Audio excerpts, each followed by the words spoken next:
Hi, and welcome to the Work Smarter, Not Harder Rewind podcast. I'm Brittany Alligood. And I'm Scott Holcomb.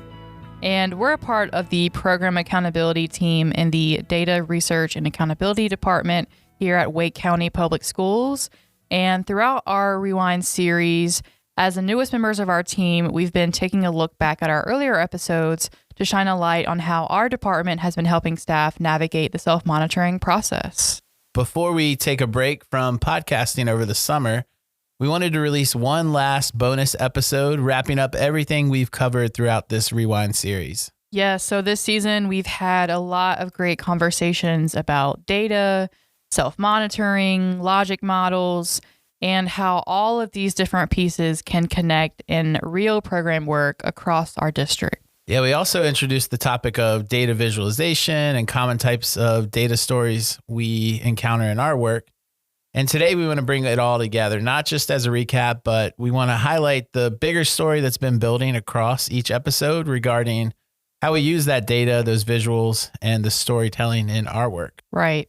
And also how data can become really useful when it can support planning and reflection and decision making, not just to report it and check it off a list, but to actually make it meaningful for the people that are doing that work and the people that it benefits in terms of students and staff. Instead of us revisiting every detail, let's pull out some of the key themes that stood out this season. Yeah, so one of the first ideas that we explored this season was the purpose of self-monitoring. So really starting from the beginning of that foundation. And in episode 1, Granville Johnson shared what it felt like to receive that first email from the superintendent about self-monitoring on his very first day at the job, which I'm sure was a very intimidating email to have gotten. Yeah, and at first it sounded very overwhelming, which I'm sure it does to a lot of folks that get put in self-monitoring. So, like something that's being added to your already full plate. Yep. But, eventually he realized that the purpose wasn't compliance or more paperwork or just something else for him to do. Right. It was actually about making sure that programs are rooted in data that's not only accurate, but also informative and helpful, that again can actually support students and staff in meaningful ways. And that shift from this is extra work to realizing it is actually a support system showed up in a few other highlights this season. So a lot of program staff shared that misconception that self-monitoring is just administrative, when really it's about helping the program staff see the impact of what they're already doing and to ensure programs are rooted in accurate data. Yeah, and on that point, staff also talked about how they came to view logic models as a planning tool, and again, not just a requirement or extra paperwork. So in episode 2 and episode 3, we heard from Sherry Miller and Valinda Prince, and both of them admitted that at first they did not want to embrace the logic model. They had similar thoughts as Granville did. But ultimately, they realized it was a very useful tool that really supported their planning and implementation and actually fit within their work and wasn't just something that was added just for the sake of adding it. Yeah, and Sherry gave some examples of what happens when programs don't start with those clear plans or goals. They just kind of exist. And those initiatives can come and go without any lasting impact because there's no clear understanding of the need or direction. Right. And once she began using that logic model, it became that roadmap, which I love that phrase of calling it a roadmap because it's very accurate for what it does. And it helped connect her needs, her goals, the strategies she was using in the program, and also the outcomes that she was hoping for to see within those goals in one place that could effectively inform her decision-making for herself and her team. Yeah, and that idea of the logic model as a roadmap is something that it does help you identify where you are, where you're going, and what steps you need to get there. And revisiting that point of, initiatives coming and going, logic models directly address this issue because they lay out that clear plan of the need and the directions of the program. Right. But even though it does give you direction, an important note that Sherry and Valinda both emphasized is that the logic model wasn't meant to be perfect. It wasn't meant to be always linear and be, engraved in stone. It was meant to be flexible and serve as sort of a working document that could reflect real life implementation of a program, which can be messy. It can change. It can, we really have to have that flexibility, especially within school systems. And so that was something that they came to see over time, that it could really fit them based on what they needed in the moment. Yeah, it's a revisable document. It's something that's meant to be changed and adjusted, and you move resources around to help you change what you're doing. So another major theme this season was that data is not one thing. It's a collection of various perspectives. Exactly. In episode 3, Valinda talked about this, and she mentioned combining quantitative data like proficiency scores with some qualitative data like input from teachers and some student engagement that she had. Yeah, Granville also had really good examples of using that qualitative data in practice, such as using checklists, observations, emails, informal conversations, and just different survey items that were more qualitative in nature as well. Yeah, all those examples show that you don't have to pull just from one data source or even just one type of data. You can use multiple different types of data sources, and I think actually that's an important thing to do, because being able to have multiple perspectives to understand that fuller picture of what's going on in your program can give you that more complete view of it. Yeah, and it's rare that you're really just affecting one specific population. It's typically multiple areas. So it should be multiple perspectives there. Yeah. And that idea came up again in episode 4 with Maria Rosa Rangel, where she explained how using attendance data, survey responses, and different engagement trends on social media to help her improve her family workshops over time. And that's a great example of data as empowerment for your program rather than just as an accountability piece. And that type of data storytelling really allowed her to be nimble, and it would allow other program staff to be nimble as well, pivoting their strategies in real time as resources come and go as well. And also just basing things on evidence rather than just on guesswork. Yeah, and being able to really meet families where they are in real time, I think was really powerful for her. And then finally, we can't forget Crystal Cabral's advice on communicating results. So she reminded us that we're looking at people data points, which I really love.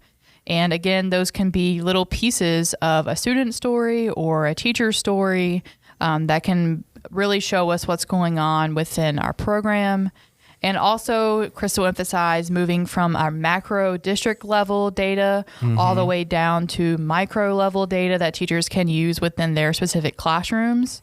And so again, in a similar vein of using multiple data sources, we can use all these different data points depending on what questions we want answered. If we want to see what the district looks like compared to our school, we can look at that macro level to see how the district's doing.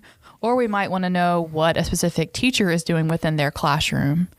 So again, being able to change all these factors based on our questions is something that Crystal really emphasized. Yeah, she had a lot to say about being prepared when she was presenting and sharing data with her audience. It reminded us that data shouldn't be static or isolated. It should be something that you can interact with and your audience can interact with. They can question and they can explore as they're meeting together.